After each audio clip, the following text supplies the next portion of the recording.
وأصدق القائلين بسم الله الرحمن الرحيم ولقد أرسلنا موسى بآياتنا أن أخرج قومك من الظلمات إلى النور وذكرهم بأيام الله إن في ذلك لآيات لكل صبار شکور.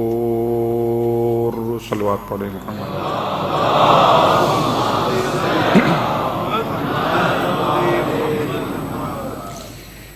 تمام تعریفیں اس خدائے بزرگ و برتر کے لیے جس نے قوت گویائی کی بہترین دولت عنایت فرمائی، قوت سماعت سے مشرف کیا، قوت بصارت سے دیکھنے کی صلاحیت نصیب فرمائی. اس کا احسان کہ اس نے بولنے کے لیے ذکر علی کو عبادت قرار دیا،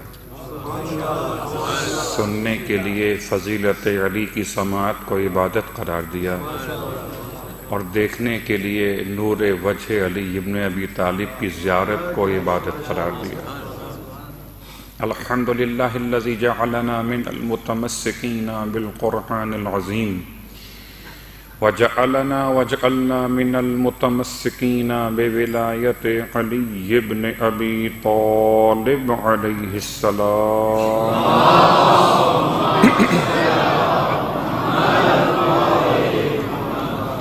عظم اللہ اجورنا و اجورکم بمصابنا بالحسین علیہ السلام وجعلنا وإیاکم انشاء اللہ من الطالبین بثأرہ مع ولیہ الامام المہدی من آل محمد علیہم السلام.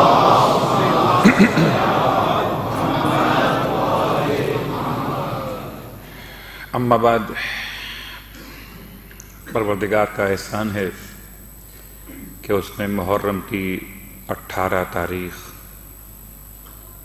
ذکر سرکار سید الشہداء کے لیے مجھے اور آپ کو منتخب کر لیا ہے، ورنہ یہ ذکر تو ہمیشہ رہتا ہے، کوئی شامل ہو یا شامل نہ ہو. اس کا احسان ہے کہ اس نے ہمیں دیگر معاملات سے نکال کر معاملات سرکار سید الشہداء میں فرش عزا پر پہنچا کر ایک احسان کر دیا ہے. اب ہماری ذمہ داری ہے، اس نے فرش خاک سے عرش عزا تک پہنچایا، عرش عزا سے کربلائے مولا جانا میری اور آپ کی ذمہ داری ہے. چاہے جسم کے ساتھ شکل ظاہر میں جائیں یا روح کے ساتھ نصرت امام کے لیے زمانے ظہور میں شامل کیے جائیں. ظرف زمان ہو یا ظرف مکان ہو یا امام حسن مجتبیٰ علیہ السلام کا وہ جملہ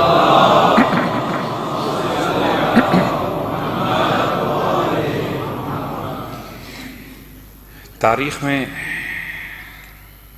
مظلومیت جو اہل بیت کے ساتھ منسوب کر کے بیان کی جاتی ہے، اس مظلومیت میں کربلا سے پہلے کے زمانے میں سب سے زیادہ مظلوم مولائے متقیان کے حوالے سے جو مظالم بیان کیے جاتے ہیں تو آپ کی ذات مظلوم ہے. یہاں تک کہ بعض آپ کے عرفان رکھنے والوں نے آپ کو یہ کہہ کے سلام بھی کیا، السلام علیکہ ایھا الشیخ المظلوم، آپ پر سلام ہو اے سب سے بزرگ ظلم برداشت کرنے والے. اور اس کے بعد اگر تلاش کیجئے مولائے متقیان کے بعد تو امام مجتبیٰ کی ذات ملتی ہے کہ شاید تاریخ میں کسی امام کو اس جملے سے اذیت نہیں پہنچائی گئی بہت غور کیجیے گا، تلوار سے، تیر سے، نیزے سے اذیت کا پہنچنا اور ہے، اور شاید امام کے الفاظ سمجھ میں آ سکیں کہ تلوار کا زخم تو بھر جاتا ہے مگر زبان کا زخم نہیں بھرتا۔ اتنا بڑا سخت جملہ امام مجتبیٰ کے لیے کہا گیا تھا، عجیب جملہ ہے۔ السلام علیکم، سلام بھی کیا جا رہا ہے۔ اگر آپ کو یاد ہو، اقدار عاشورہ میں سے ایک قدر تھی عزت، امام کو سلام کیا گیا، السلام علیکم ایھا المذل، اے مومنوں کو ذلت اور رسوائی دینے والے۔ نقل کفر کیا ہے، مجھ پہ الزام نہیں ہے، صرف شدت مصائب بیان کرنے کے لیے۔ یہ جملہ کس نے کہا، یہ پورا موضوع ہے۔ اور کبھی خدا توفیق دے تو امام مجتبیٰ علیہ السلام کے اصحاب کے حالات بیان کیے جائیں، اور آپ کے اصحاب میں وہ شخص کون ہے جس نے امام کو ان جملوں سے یاد کیا ہے۔ لیکن ایک طرف امام کے یہ جملات، ایک طرف امام کا وہ جملہ، وہ اظہار محبت، وہ انداز شفقت، سب کچھ سننے کے بعد بھی، لیکن جب آپ کو زہر دیا گیا اور اتنا شدید زہر دیا گیا کہ آپ کی شہادت تو بعد میں واقع ہوئی، شہادت سے پہلے جگر کے ٹکڑے کٹ کٹ کے نکل گئے۔ یعنی کتنا شدید زہر ہوگا۔ اس وقت جب سرکار سید الشہداء نے اپنے بھائی کی حالت کو دیکھا تو آپ گریہ فرماتے ہیں، آپ رقت، آپ پرتاری ہے، حزن و ملال کی کیفیت میں ہیں۔ اس وقت امام مجتبیٰ نے ارشاد فرمایا تھا اپنے بھائی کا منہ چومتے ہوئے، لا یوم کا یوم کا یا ابا عبداللہ۔ دیکھیں، ہر ایک جملے کا پس منظر ہوتا ہے اور ہر ایک جملے کے ساتھ معاملات مخصوص کیے جاتے ہیں۔ یہ روایت وہ نہیں ہے جو کسی اور معصوم سے اس طرح سے نقل ہوئی ہو، یہ مخصوص ہے کہ سبط اکبر نے سبط اصغر سے، حضرت شبر نے جناب شبیر سے ارشاد فرمایا تھا، لا یوم کا یوم کا یا ابا عبداللہ، بھائی جیسا دن تجھ پہ آنے والا ہے ایسا دن تو کسی پر آیا ہی نہیں ہے۔ تو اس سے مراد مظلومیت سرکار سید الشہداء ہے، اس سے مراد امام کے مصائب پر امام مجتبیٰ کا انداز بیان ہے کہ آپ بیان کرنا چاہتے ہیں۔ لیکن کلو یوم عاشورہ و کلو ارض کربلا، یہ الگ موضوع ہے۔ ظرف مکان اور ظرف زمان، ہر دن عاشورہ ہے اور ہر زمین کربلا ہے۔ اقدار عاشورہ کے اعتبار سے ہر وہ دن جس دن عاشورہ کی قدر کو زندہ کیا جائے عاشورہ ہے، اور ہر وہ زمین اس سرزمین پر عاشورہ کی قدر کو زندگی ملی ہو وہ زمین کربلا ہے۔ ٹھیک ہے، اس میں کوئی شک نہیں ہے کہ اسلام زندہ ہو گیا بس کربلا کے بعد، اسلام زندہ ہوتا ہے ہر کربلا کے بعد۔ یہ جملہ صحیح ہے کہ اسلام زندہ ہو گیا بس کربلا کے بعد؟ صلوات پڑھے محمد و آل محمد۔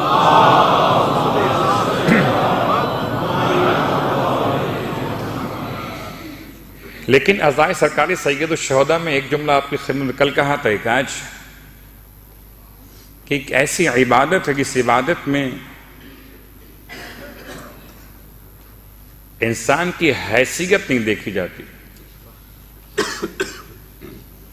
کل ایک حیثیت کا بیان تھا، آج ایک اور حیثیت کا بیان۔ بڑے ادب کے ساتھ کہنا پڑتا ہے، کبھی کبھار مجلس سرکار سید الشہداء کے بارے میں ہم کس بات میں مبتلا ہو جاتے ہیں، کس بات میں مبتلا ہو جاتے ہیں. کبھی مجلس کو منسوب کرتے ہیں ذاکر کے نام سے، کبھی مجلس کو منسوب کرتے ہیں، لفظ استعمال کرتے ہیں بانی مجلس اعضا. لفظ بانی کا استعمال کسی شخص سے غیر معصوم کے لیے مناسب نہیں ہے. بانی کا مطلب بنیاد رکھنے والا. ہم خادم فرش اعضا ہو سکتے ہیں، بانی نہیں ہو سکتے. اگر کوئی اپنے آپ کو بانی سمجھے تو اسے چاہیے کہ توبہ استغفار کرے. اس کی کیا مجال، اس کی کیا حیثیت. ذکر حسین کی بنا آج سے نہیں ہے، جب وہ بھی نہ تھا، جب اس کے والد بھی نہ تھے، جب اس کے جد بھی نہ تھے، تب بھی ذکر حسین تھا. اور جب وہ نہ رہے گا، اس کی اولاد بھی نہ رہے گی، تب بھی ذکر حسین تو رہے گا. ولو شکل مجلس کی بات کیجئے. فی الحال صلوات پڑھیں محمد و آل محمد.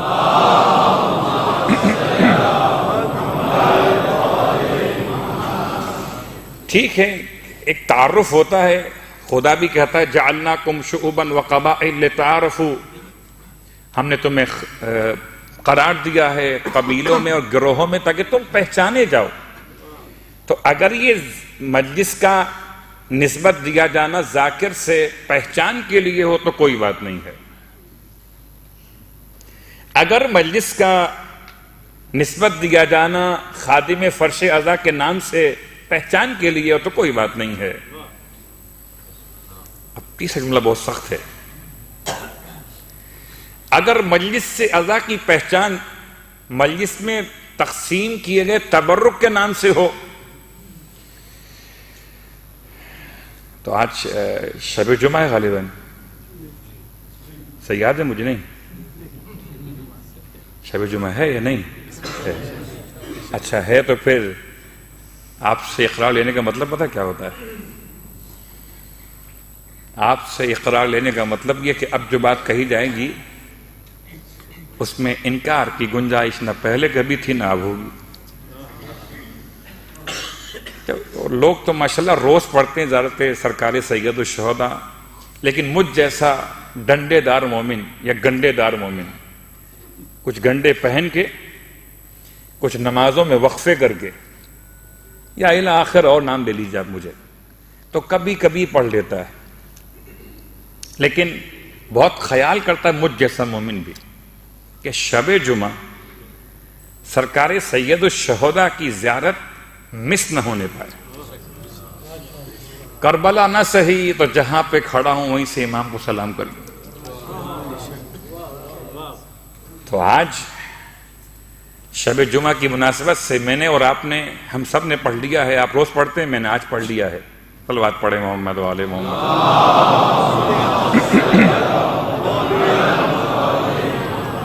فَيَا لَيْتَنِي كُنْتُ مَعَكُمْ. اس کا ترجمہ کیا ہے؟ کاش میں آپ کے ساتھ ہوتا. مجھے بتائیں کربلا میں تبرک بٹا تھا کوئی سبیل لگی تھی؟ کوئی نیاز کا انتظام تھا؟ کچھ تھا؟ کہنے والے کو یا خبر نہیں ہے، کہنے والے کو اندازہ نہیں ہے. وہ کہتا ہے فَيَا لَيْتَنِي كُنْتُ مَعَكُمْ. اے انصاران حسین، کاش میں آپ کے ساتھ ہوتا. آپ کے ساتھ ہوتا تو آپ تو بھوکے تھے، میں بھوکا رہتا. آپ تو پیاسے تھے، میں پیاسا رہتا. اگر کوئی اس عنوان میں لفظ تبرک کو مجلس سے منسوب کرے اور پھر تبرک کی بنیاد پر شرکت کو یقینی بنائے، اس سے التماس سے پہلے یہ جملہ کہنا چھوڑ دے. میں ایک ایک لفظ سمجھ کے پڑھ رہا ہوں. اگر صرف اس کی بنیاد پر، اس کی تاریخ وہ الگ موضوع ہے، اس کی تاریخ کا وہ الگ موضوع ہے. لیکن خدا کا بڑا احسان ہے، اتنا احسان ہے کہ نماز پڑھنے آتے ہیں تبرک نہیں ملتا. نماز پڑھتے ہیں، جماعت سے پڑھتے ہیں، تبرک ملتا ہے.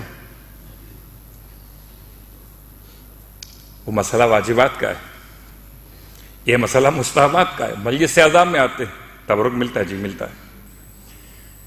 کب خدا کی بارگاہ میں آنے والے، خدا کی بارگاہ میں آؤ تو اس کی نعمتوں کا شکریہ ادا کرنے کے لیے آؤ، اور جب فرش حسین پر آؤ گے تو لئن شکرتم لازیدنکم، تو اگر تم نے فرش عزائے حسین پر آ کر اپنے حق ولایت اور مودت کو ادا کیا تو تمہارے لیے دو قسم کے رزق ہیں، ایک رزق تبرک ہے، رزق مادی، ایک رزق معنوی ہے۔ صلوات پڑھے محمد و آل محمد۔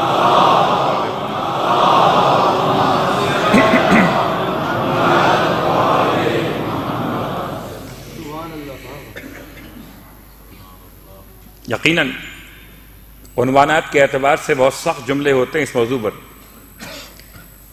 یہ عنوان میرے اور آپ کے لیے ہے، صاحبان ایمان کے لیے۔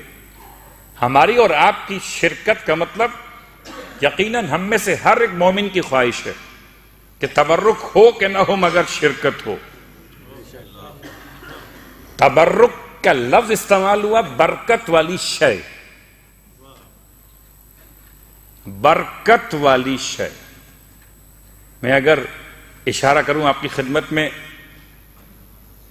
تو واقعاً بہت مشکل لگتا ہے کبھی کبھار کہ فاقہ شکنی 10 محرم کا دن اور تقریباً 3:15 بجے قریب دن میں بعض مقامات پر کہتے ہیں وہ وقت ہوا تھا جو وقت شہادت سرکار سید الشہداء تھا۔ 2:45 سے 3:15 کے مابین ٹائمز ہوتے ہیں یہ، جس میں لوگ کہتے ہیں اب آپ فاقہ شکنی کر لیجئے، مگر فاقہ شکنی کا اس وقت سے تعلق کوئی نہیں ہے۔ فاقہ شکنی کا آسان مسئلہ یہ کہ روزہ ہونے سے بچا لیجئے۔ اگر 4 بج گئے ہیں کوئی بات نہیں، 4:30 بج گئے کوئی بات نہیں، روزہ نہ ہونے پائے بس۔ تو اس لیے فاقہ شکنی، البتہ لوگ احتیاط کرتے ہیں جب امام شہید کیے گئے اس وقت کے بعد کسی وقت بھی انسان فاقہ ختم کر لیتا ہے، شکنی۔ لیکن ہر قسم کی نعمت مل سکتی ہے، مگر صاحبان عرفان کہتے ہیں خاک شفا، خاک شفا تھوڑی سی اٹھاؤ، اتنی معمولی مقدار کہ اسے مٹی کھانا نہ کہا جا سکے، بلکہ وہ جملہ مکمل ہو جائے کہ وہ روزہ نہ رہا، روزہ ختم ہو گیا۔ یہ ہے لفظ تبرک کی کم از کم تعریف۔ صلوات پڑھے محمد و آل محمد۔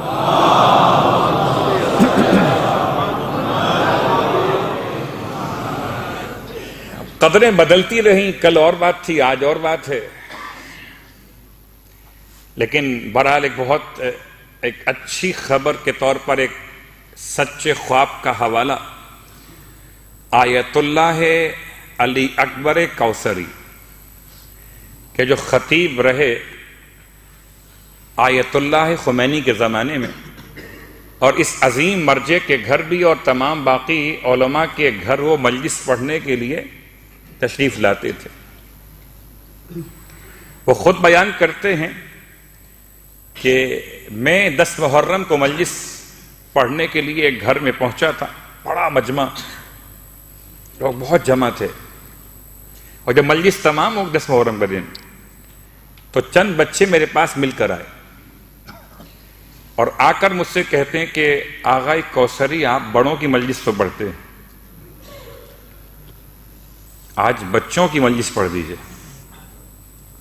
یعنی ہم بچے بیٹھے ہوئے ایک مقام پر، آپ وہاں چلیے مجلس پڑھ دیجئے۔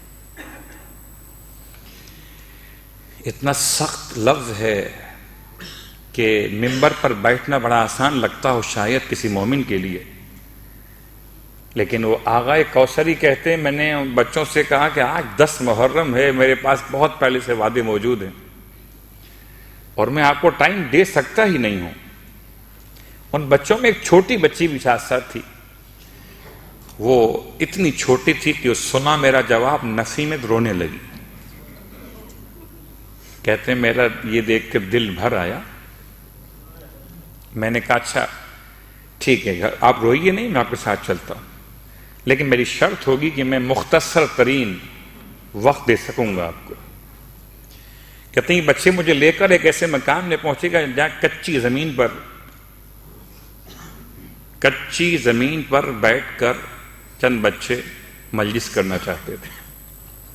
مجھے بلا لیا اتنا بڑا ذاکر، جو آیت اللہ خمینی کے گھر میں مجلس پڑھتے ہوں وہ ذاکر کتنے بڑے ہوں گے. جا کے درمیان میں بیٹھ گئے. کہتے میں نے ایک دو جملے فضائل کے پڑھے، ایک دو اشعار پڑھے، پھر مصیبت امام بیان کی اور مجلس مختصر ترین پڑھ کے تمام کر دی، دعا کرا دی. تو اب میں چاہتا تھا اٹھ جاؤں یہاں سے. بچوں نے مجھ سے کہا کہ آپ تبرک کے بغیر نہیں جا سکتے یہاں سے. لفظ تبرک، آپ تبرک کے بغیر یہاں سے نہیں جا سکتے. میں نے ان کے اصرار کو دیکھا، اچھا ٹھیک ہے مجبوری ہے، وقت بہت کم ہے میرے پاس. وہ کہتے ہیں تو ایک چھوٹی سی پیالی میں چائے مجھے پیش کی گئی، ایرانی چائے. کہتے میں نے چائے لی اور چائے اتنی ٹھنڈی ہو چکی تھی، ایسا لگتا کہ شاید کچھ بنے ہوئے ٹائم ہو گیا تھا، کہ بد دلی سے یا نہ چاہتے ہوئے کہ پسند نہیں آئی وہ کہ ٹھنڈی پی جائے، میں نے اٹھا کر زمین پہ ڈال دی، بچوں سے چھپا کر ہاتھ کو زمین پہ گرا دیا، اٹھ کے چلا گیا. کہتے شام غریبہ کے بعد رات میں محو استراحت ہوا تو میں نے حالت خواب میں معظمہ کو دیکھا.